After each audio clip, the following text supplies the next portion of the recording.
Le vignoble champenois se situe sur 5 départements. Le département majoritaire, je dirais en surface, est le département de la Marne, avec suivi de l'Aube, et ensuite de l'Aisne. Et puis ensuite, il y a quelques extensions sur la Seine-et-Marne et la Haute-Marne. 33 000 hectares en appellation Champagne aujourd'hui.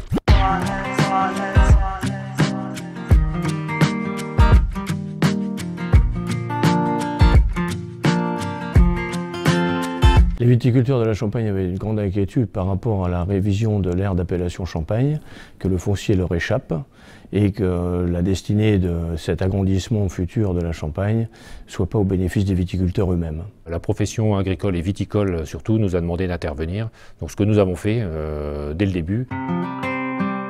Un troisième marché allait s'installer au niveau des terres, avec un prix surexagéré de la terre agricole au bénéfice du potentiel appellation Champagne. Les viticulteurs ont souhaité passer une convention avec la SAFER. Donc on avait plusieurs objectifs partagés. Premier objectif, ne pas laisser se mettre en place un troisième marché. Deuxième objectif, compenser les viticulteurs et les propriétaires qui perdraient ou qui perdront l'appellation par des stockages et des mises en réserve.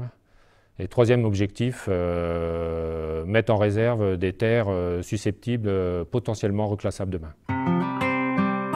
Il nous a paru opportun de geler le système et surtout de l'encadrer. Et cet encadrement s'est fait donc avec cette convention SAFER qui a pour objectif de capter l'ensemble de ces surfaces pour ensuite pouvoir les remettre à disposition des viticulteurs s'ils deviennent en appellation Champagne, et agriculteurs s'ils restent à vocation agricole, et de maîtriser ainsi les flux financiers au bénéfice de chacun, puisqu'il n'y a pas de plus-value aujourd'hui, puisque la promotion se fait au niveau du tarif de la terre agricole, et si tant est qu'il y ait une plus-value, elle sera partagée entre le vendeur et les futurs acquéreurs de ces terres. Les syndicats se sont engagés à compenser l'outil de travail des exploitants qui perdraient l'appellation et de compenser également les propriétaires qui perdraient forcément une grosse partie de leur plus-value.